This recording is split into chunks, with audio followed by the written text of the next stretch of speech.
Hulog mangai na chuan ti mangin pathian kar pakange kalapua ania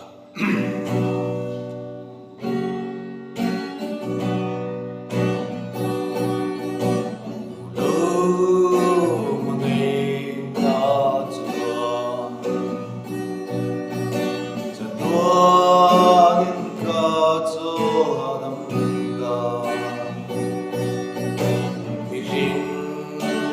chân nằm trong ba bất thiên phong na chang riêng bất thiên phong thế căn lâu ni ô lal pa bất thiên chu phong kim vàng bất thiên phật lên rồi môi ren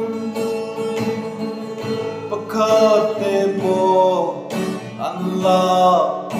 về lal pa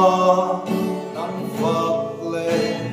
rồi môi môi mù lâu mới tìm được căn lâu ni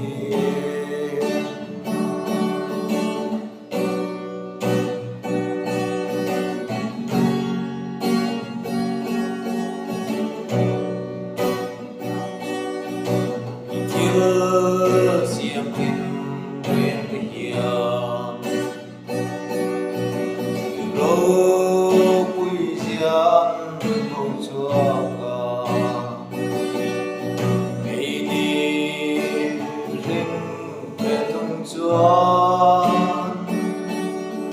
đi lê tha arsi pakat po xiêm bel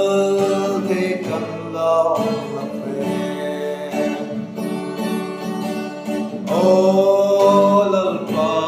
thiên chu phong kim vàng